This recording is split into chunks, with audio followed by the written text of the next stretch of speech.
Bonjour à toutes et à tous, ravie de vous retrouver pour un nouveau Buzz TV. Je suis avec Mathilde Sefer aujourd'hui. Bonjour Mathilde. Salut Sarah. Notre invité du jour présente le jeu le plus regardé de W9. 10 duos de candidats s'affrontent à l'autre bout du monde dans une sorte de Koh-Lanta soft. La nouvelle saison a débuté hier et nous avons plein de questions à poser aux présentateurs. Bonjour Laurent Mestret. Bonjour à vous. Bonjour. Salut. Déjà mort de rire. La 7e saison des apprentis aventuriers a débuté hier soir 19h50 sur W9. C'est votre 3e saison au compteur, Laurent, si je ne me trompe pas. C'est ça. Avec un solide casting cette année, Julie Ritchie, Benoît Dubois de Secret Story, le retour de Greg et Marjolaine, couple mythique de la télé-réalité, Vivian, Beverly, Bastos. L'année dernière, vous nous aviez dit que vous aviez haussé le ton avec les candidats. Est-ce que ça a été le cas cette année? Je crois qu'ils vous ont donné du fil à retordre, Laurent. Qu'est-ce qui s'est passé? Exactement ça. Je crois que cette année, j'ai jamais autant haussé le ton. D'habitude, ça va, ils étaient plutôt calmes. L'année dernière, ils étaient plutôt posés. Mais là, c'était chaud, en plus, c'était beaucoup. Hein. Ils étaient 20. Ouais, ils sont beaucoup 20, cette année. Des caractères assez trempés, tu vois. Et il y avait beaucoup d'ex. Donc, d'entrée de jeu, il y avait des embrouilles entre eux. Donc, c'était chaud. C'était dur de les calmer, tu vois, et de pouvoir avoir leur attention. En plus, les règles du jeu, pour les expliquer, je crois que j'ai dû m'arrêter plein de fois, je crois. Ah ouais? Parce que j'expliquais les règles du jeu, ça partait en embrouille, donc il fallait arrêter. Je réexpliquais, parce que l'histoire de... Pardon, je déplace attention, la table bouge. Je réexpliquais, donc il y avait tellement d'embrouilles entre eux, donc c'était très très dur. Mais comment avoir de l'autorité avec des candidats qui ont parfois votre âge, hein, Greg, Marjolaine, c'est des gens qui font partie de votre génération. Bah, c'était pas évident, donc il fallait que ce que je dise était intéressant et puis surtout nécessaire. Donc j'arrivais à les captiver en... De pas être copain en fait, de pas dépasser cette frontière. C'est ça qui était dur parce que moi-même je suis un gamin, tu vois, je suis pas, j'aime pas me prendre au sérieux, mais tu vois dès qu'on a arrêté le tournage, je prenais mes distances parce que je les voyais tout de suite. Ils essayaient de me parler, ils essayaient de me tester. Ils voulaient que je sois leur pote, quoi. Et du coup, je prenais leur distance, je leur montrais que j'étais pas là pour être leur pote, tu vois. J'étais là pour leur donner des tips, des trucs comme ça, pour qu'ils passent une bonne aventure. Mais tu sentais qu'ils essayaient de me tester, d'être leur pote, tu vois. Vous passez pas de temps avec eux après le tournage? Non, vous êtes dans un hôtel loin? Après, quand ils sont éliminés, c'est possible que je les croise, tu vois. Et là, je discute un petit peu avec eux, tu vois. Ils sont dans le même hôtel que vous? Non, mais tu vois, pas très loin, tu as la zone où ils remangent, etc., où il y a la zone des interviews. Donc, je les vois et je discute avec eux. Donc, je parle un peu plus que dans le tournage, tu vois. Avec eux, je leur parle pas beaucoup. Et donc, je leur dis, mais vous auriez dû faire ci, ça. Donc, je leur dis qu'ils ont fait un beau parcours aussi. Mais toujours en gardant cette distance, quoi. Parce qu'imaginons, ils sont éliminés, mais ils reviennent dans le jeu. Donc, tu vois, parce que si... Ça peut arriver. Si un membre fait sonner la cloche, là, l'équipe qui venait d'être éliminée revient dans le jeu. On va parler d'ailleurs de la nouvelle saison, parce qu'il y a des nouvelles règles, enfin une nouvelle règle surtout. Une grosse nouvelle règle. Ouais, vous allez nous l'expliquer, Laurent Mestret, juste après les news médias de Mathilde Sefer.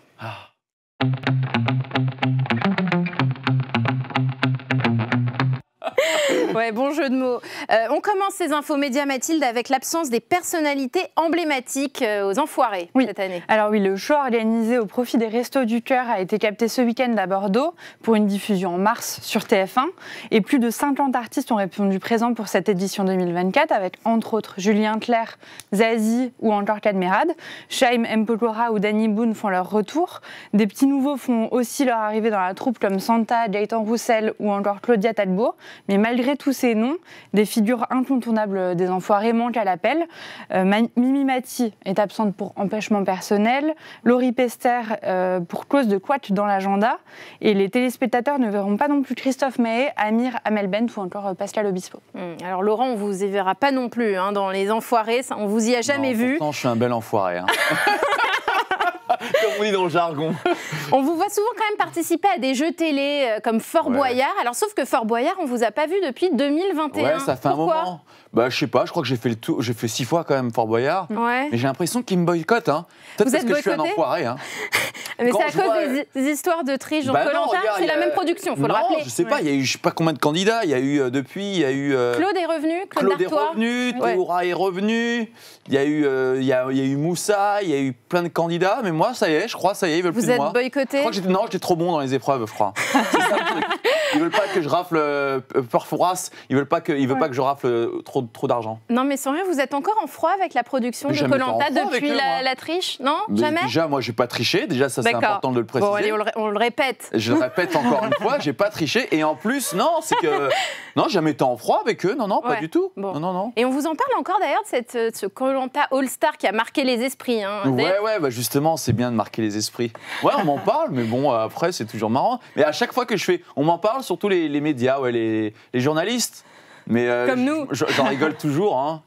Si je peux raconter quelques petites blagues à chaque fois. C'est vrai que c'est à cause de vous qu'on n'a plus le droit à des All-Stars maintenant. Ah bah je sais pas, moi je suis pas au courant. Je sais pas trop. Hein. En tout cas, ouais, je me souviens toujours. Qu'est-ce qui m'avait appelé? Ouais, j'avais dit en interview que j'étais parti manger des merguez avec un couscous et tout. Ce qui est totalement faux. Hein. En Polynésie, je suis pas sûr qu'il y ait de restaurants marocains dans le coin. Et ça a été repris par un média. Oui, Laurent avoue, il avoue avoir mangé un couscous. C'est marrant quand même. Quelle bande de cons alors. Et Koh-Lanta, c'est vraiment fini? Vous n'y reviendrez plus? Non, bah, franchement, moi j'ai kiffé.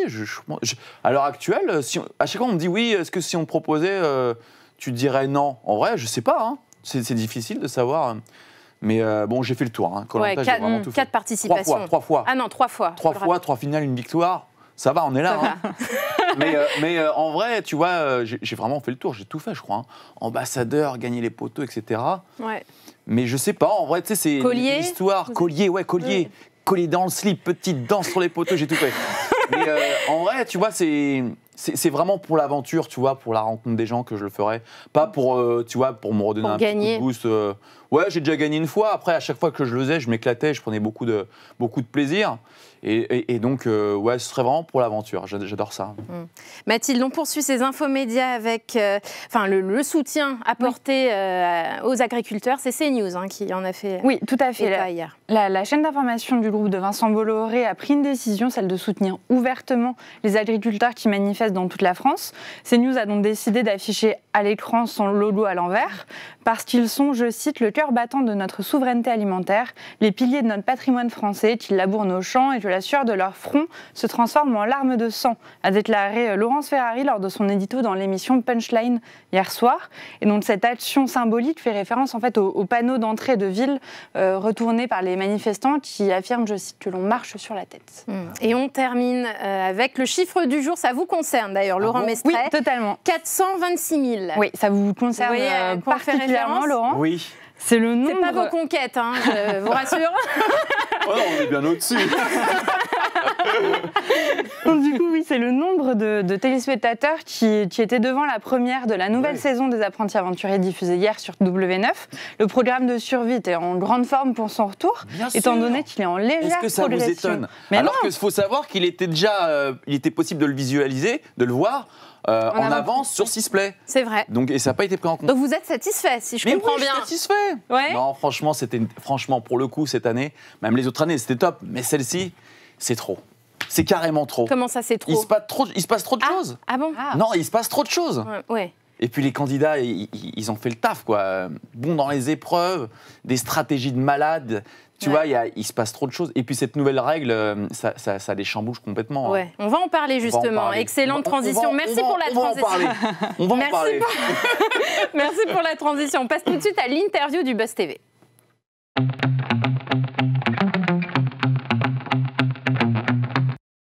Apprentis Aventuriers saison 7, c'est depuis hier soir sur W9, à retrouver tous les jours en inédit, c'est dès 19h50. Ça se passe en Thaïlande et cette année, bien sûr, une nouvelle règle vient pimenter la saison. Est-ce que vous pouvez nous l'expliquer? Mais bien sûr, je vais l'expliquer. Sarah, si c'est demandé aussi gentiment. Alors, c'est une nouvelle règle qui n'est pas évidente à dire. D'ailleurs, ils ont un peu galéré à comprendre. J'ai dû leur expliquer 1000 fois. En fait, cette fois-ci, regarde, il y a 10 binômes, donc ils sont 20. Et en fait, au tout début, on va faire une épreuve et les 5 premiers vainqueurs de ces épreuves, ils auront le choix de choisir un autre binôme. Donc, un binôme plus un binôme, 2 plus 2, ils seront 4. Donc, ce sera des équipes de 4. Et là, ils devront faire les épreuves à 4. Donc, c'est pas compliqué, hein, ils auront fait les épreuves à 4. Et par exemple, quand il y aura la cérémonie des votes, ils devront voter pour une équipe de 4. Donc là, je vais plus les appeler, je sais pas moi, les noirs et kaki, les noirs et bleus. Ce sera pas les noirs, ce sera les noirs et bleus. D'accord, il va y avoir des alliances. Exactement, ce sera une édition consacrée aux alliances. C'est la saison des alliances, on peut le dire comme ça. Exactement. Moi, je trouve que c'est surtout la saison des ex. Hein. Il n'y a que ça. Beaucoup d'ex. Bastos et Mélanie, Giovanni et Cassandra, Vivian et Beverly, Alex et Clarisse, Greg et Marjolaine, si on peut dire. Il faut mettre un petit peu de piment là-dedans. Mais vous cherchez le clash, non? C'est exactement ce qu'on aime. Non, mais il y avait des choses qui n'étaient pas claires entre eux, donc c'était pour leur bien. Non, mais comment vous auriez réagi, vous, s'il y avait une de vos ex qui s'était pointée pour faire équipe avec, en plus hein? Là, je sais pas comment j'aurais réagi. Mais justement, tu vois, cette animosité qu'il y aurait entre elle et moi, on l'aurait mis dans les épreuves. Tu vois, après, c'est dur, rester 24 heures sur 24 avec son ex, c'est pas évident. Hein. Et alors, justement, avec qui vous auriez pu partager cette émission? Mais avec Sarah. J'étais pas au courant. Je rigole, bien sûr, humour. Non, mais franchement, non, mais je sais pas, mais tu vois, en vrai, ouais, ça aurait pu être marrant, tu vois, de faire. Mais vous répondez pas. Non, mais je sais pas, tu vois, je sais pas avec qui. Ma première amourette, celle qui m'avait trompé. Comment elle s'appelle? On la salue. Charlotte, que j'ai croisée il y a pas longtemps, mais bon, dans des conditions un peu compliquées. Mais ouais, ça aurait été marrant. Oui. Qui m'a trompé assez vite d'ailleurs. Mais bon, c'est pas grave, c'est le passé. Il faut savoir mettre ses rancœurs de côté et puis justement avancer. Mais on est là justement pour le défi, pour le surpassement de soi. Donc là, c'est un défi supplémentaire. Déjà que c'est pas évident de faire une aventure à deux, ce qui est plus dur de Koh-Lanta, parce que Koh-Lanta, t'es tout seul, donc là, tu fais ton truc tout seul. Mais à deux, c'est beaucoup plus compliqué, je pense. Ouais. Et alors, dans le premier épisode, vous chambrez Marjolaine sur sa tenue, un peu trop chic pour le jeu. D'ailleurs, avec quoi partent les candidats sur l'île? C'est quoi le kit? Deux paires de chaussettes, un ensemble de sport? Avec ce qu'ils veulent. C'est pour ça qu'ils arrivent tous. Je reste toujours étonné de voir les tenues avec laquelle ils viennent. Des fois, ils viennent avec des tongs, des talons hauts. Oui, Frédéric est en tongs. Oui. Il y a une jeune femme, Cassandra, qui est en robe longue, rose. Ils l'ont très très vite regretté. Moi, justement, ils font les malins à faire les beaux. Je fais, attendez, vous allez voir, en tongs, talons hauts, je vais vous donner ce que vous voulez, du surpassement. Donc là, je vais leur donner tout de suite une épreuve. Donc il n'y a pas de kit comme dans Koh-Lanta. Non. C'est pas où Koh-Lanta, c'est très. Vos sacs à dos sont très vérifiés. Ils savent, tu vois, ils savent dans quoi ils mettent les pieds. Mais là, j'ai l'impression qu'après cette saison, ils savent toujours pas dans quoi ils mettent les pieds. Mais là, ils le regrettent très très vite. Parce qu'ils se disent, tiens, je suis venu en tongs, mais il n'y aura pas d'épreuve tout de suite. Parce qu'à mon avis, ils ont une autre tenue, ils se disent, tiens, les épreuves seront pour plus tard. Mais il faut les surprendre. Donc d'entrée de jeu, je leur donne une épreuve pour tout de suite les mettre dans l'ambiance. On a plein de questions de coulisses à vous poser, Laurent. Allez-y. Justement, alors, on veut tout savoir. Côté hygiène, est-ce qu'ils ont à dispo une pince à épiler, une brosse à dents, quelque chose? Non, mais non. Rien du Comment tout. ça ils ont rien. Ils ont rien Pas du de brosse tout. Ils se lavent comment les dents? Ils se lavent pas les dents. D'accord. Ah ouais. Douche, toilette. On voit dans l'extrait, à un moment, ils se lavent les dents avec du charbon. Ouais. Et ben ça prouve qu'ils n'ont pas de brosse à dents. Les douches, Douche collective, quantité d'eau limitée. Eau chaude limitée. Tiède. Eau chaude réchauffée par le soleil de la Thaïlande. Chumpon pour être plus précis. D'accord. Les toilettes. Une petite cabane, toilette sèche. Ok. Ouais. Il faut savoir déjà les mettre hors de leur confort, tu vois, qui est du dépaysement. Ouais. Ouais. Et alors, comme on en parlait avant, vous êtes dans un hôtel tout confort. Ouais. Des petits cocktails, des petits massages réguliers, hebdomadaires. Et les conditions de tournage cette année, comment elles ont été en Thaïlande? Est-ce que les conditions météorologiques ont été bonnes, mauvaises? Est-ce qu'il y a eu de la pluie? C'était une période de mousson, donc il y a eu de la pluie. Mais tant mieux, ça donne un peu de dynamisme, tu vois, dans les épreuves. Et puis bon, oui, il y a eu un peu de pluie, mais ça va, ça aurait pu être pire. Mais des fois, sur des épreuves, la pluie était un peu comme un cheveu dans la soupe. C'était pas la bienvenue, quoi. Ouais. Et cette année, pas de piqûre comme l'an passé avec Jessica qui avait été amochée. Je vous laisse regarder la suite. Ah, mais on est quand même dans un endroit très hostile. Il y a beaucoup de cobras, il y a des insectes, il y a des scorpions, il y a des moustiques. Donc vous allez voir qu'on n'est pas à l'abri on n'est pas à quoi boulevard. Hein. Et alors, d'entrée de jeu, Marjolaine, elle dit qu'elle y va pour maigrir, pour perdre du poids. Est-ce que c'est une bonne idée, ça, de venir aux apprentis aventuriers pour perdre du poids? On me demande souvent, tiens, j'entends souvent des réflexions comme celle-là, tiens, je ferais bien Koh-Lanta ou une aventure de survie ou les apprentis aventuriers pour maigrir. Mais c'est complètement idiot parce que tu es tellement traumatisé de ne pas manger que lorsque tu ressors, tu te jettes sur tout, tu manges tout. Bah, ça a été le cas pour moi, hein, tu vois, quand j'ai fait Koh-Lanta en 2011, j'avais perdu 17 kilos et j'avais perdu beaucoup de poids. Mais au bout de 3 semaines, j'avais pris beaucoup plus de kilos que lorsque je suis arrivé, quoi. Voilà. C'était la petite anecdote. Elle attendait une suite. Hein. Elle dit bon. Oui, j'attendais une chute. Elle ne vient pas. C'est pas grave. Alors, alors, certains espèrent trouver l'amour également, hein, Ah bon comme Clarisse. Bah oui, elle le dit aussi dans son portrait. c'est marrant ça. Mais est-ce que la libido fonctionne vraiment sur l'île? Sur les apprentis, comme sur dans Koh-Lanta, non, je crois pas qu'il y ait de libido, mais après la tentation est forte hein, quand tu vois de si belles et charmantes demoiselles. Bah oui, Il y a déjà eu des histoires, bien sûr. Et alors justement, est-ce qu'une candidate a-t-elle déjà essayé de vous draguer vous, personnellement? Non, compliqué. Ça reste Non, professionnel. Bon, j'ai déjà fait. Derrière les... C'est pas vrai, non. Non, je rigole bien sûr. Non, c'est faux. Non, elles ont jamais essayé de me draguer. J'ai jamais reçu de message derrière. Non. Et même sur l'aventure, rien. Mais non, comment, quand? Non. Non, mais après, ça Pour pourrait... avoir quelques perles, c'est vrai que j'ai une proposition de... Non, c'est faux, bien sûr. Vous connaissez mon humour maintenant depuis le temps que je viens. Vous savez que je raconte plein de conneries. Je m'y habituerai jamais. Bon, oui. Hier, nous recevions sur ce plateau Annie Dupéret, la comédienne. Elle avait une question à vous poser, Laurent. Oui, Annie, comment vas-tu? Je vous propose d'écouter, puis ensuite vous y répondez évidemment. Est-ce que c'est un petit peu scénarisé? Parce que moi, inutile, je ne me retrouverai jamais dans votre truc, là, c'est une horreur pour moi. Mais est-ce que c'est un tout petit peu scénarisé quand même? Est-ce qu'il y a des trucs planqués pour les aider quand même et tout ça? Voilà. Ah, c'est une bonne question, Annie Annie Dupéret. Dupéret, je t'attends dans les apprentis aventuriers. Je vais demander à W9 et à la prod Banijay de te prendre. Comme ça, tu verras de toi-même. Est-ce que c'est scénarisé Non, comme pas elle du le... tout. Non, franchement. Vous les non, aidez c'est rien. jamais À quoi? sais On n'a même pas besoin de Une leur dire quoi que ce soit. petite ils barre font des histoires. chocolatée pour un peu donner de l'énergie? Non, franchement, non. Pas de triche? Non, franchement, non. À C'est ça que j'étais l'épicerie? surpris. À Moi aussi, l'épicerie? non, tu vas voir qu'ils essayent. Tu vas voir qu'ils essayent de prendre des trucs à mon épicerie. Ah oui, Ouais. ils ont été à bonne école. Ah ouais, je vois tout et je sais tout. Depuis la rentrée, on va parler aussi de votre autre actualité qui est la maison des maternelles. Ouais. C'est chaque matin sur France 2. C'était étonnant de vous voir là-dedans. Comment c'est arrivé cette aventure? Alors le producteur qui est Jérôme Gaza, qui est le même producteur que On n'est pas que des cobayes, avec qui je suis resté en contact. Vous aviez fait l'émission, ouais. Voilà, donc on se parle toujours, etc. Et il m'a dit, tiens, est-ce que ça te dirait d'avoir une petite chronique sport dans la maison des maternelles? À la base, c'était une fois. Je devais passer une fois. Et puis finalement, c'est fait passer plusieurs fois. Donc vous y allez comment? Combien de fois par semaine? Une fois par mois. Ah, et une des fois par fois, ça peut arriver que ce soit 2 fois. Mais je prends beaucoup de plaisir. Déjà, j'apprends beaucoup de choses.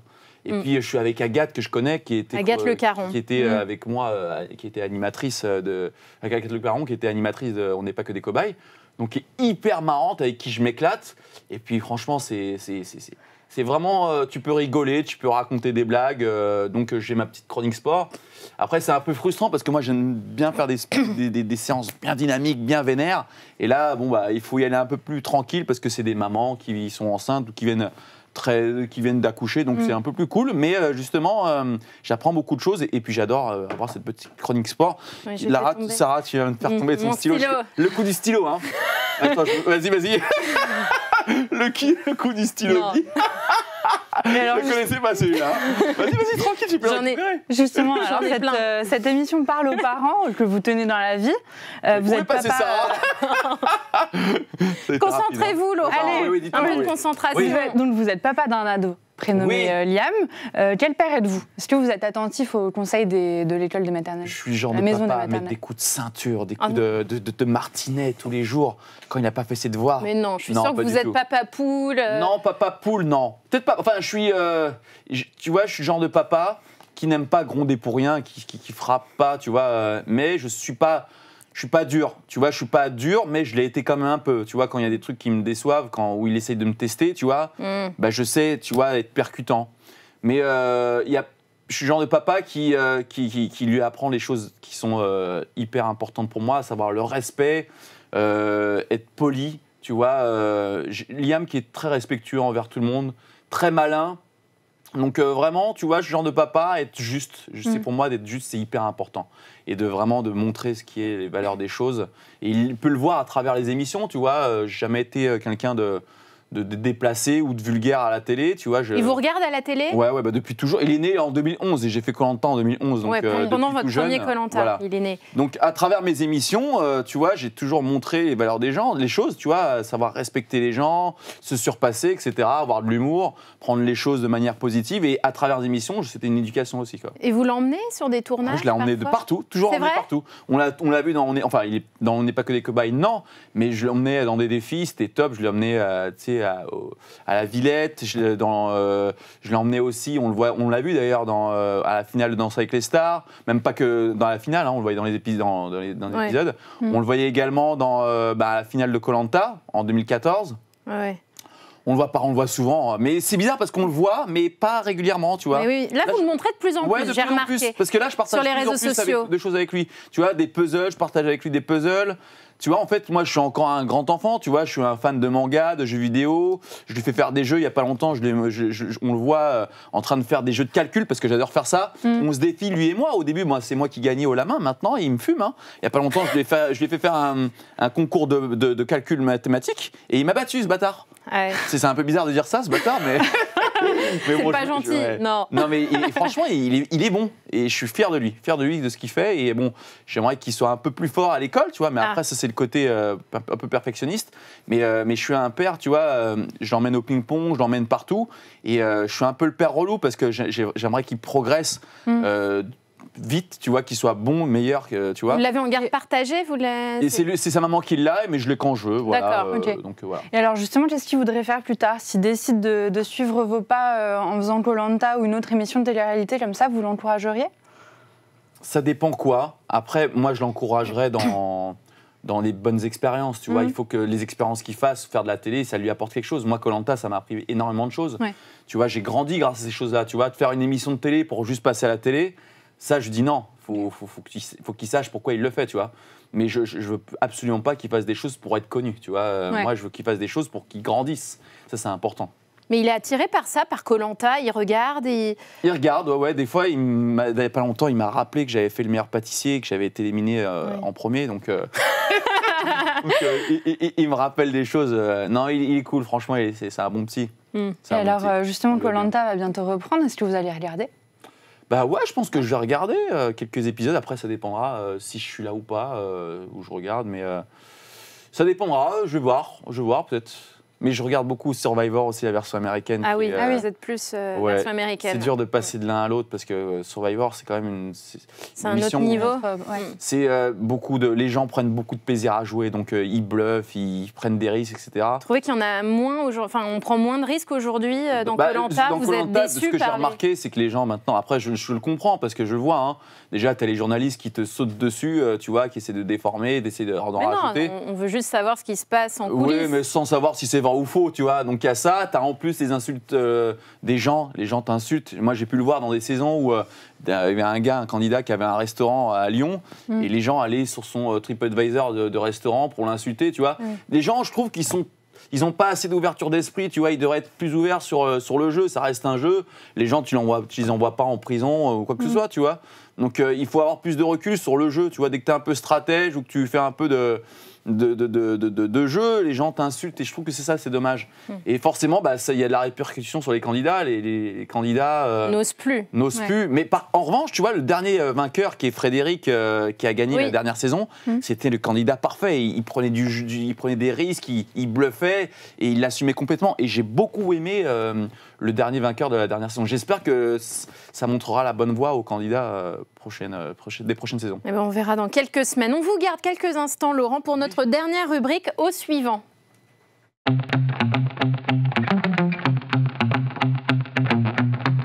Donc, cher Laurent, demain, nous recevrons Olivier Delacroix, qui présente Dans les yeux d'Olivier sur France 2.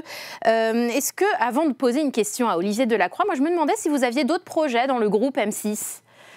Non. Peut-être de présentation de divertissement, de magazines, non ? Non. Et d'ailleurs, vous participez à la Maison des Maternelles.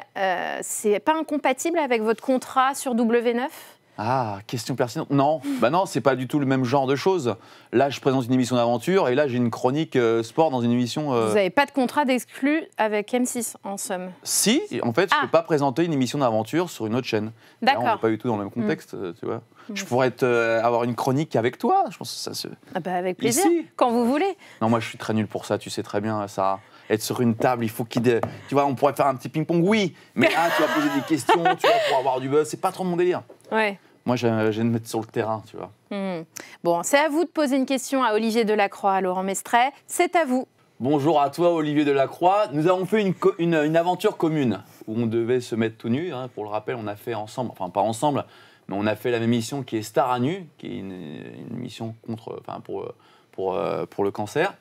Donc, je sais que tu as l'âme d'un aventurier, mais est-ce que toi-même, tu as déjà fait une aventure un peu hors du commun, tu vois? Je serais curieux de savoir ça. Est-ce que, Olivier, tu as déjà fait une aventure un peu folle, ou si tu n'en as jamais fait, est-ce que tu pourras en faire une? Est-ce qu'on te verra, un de ces quatre, dans Les Apprentis Aventuriers?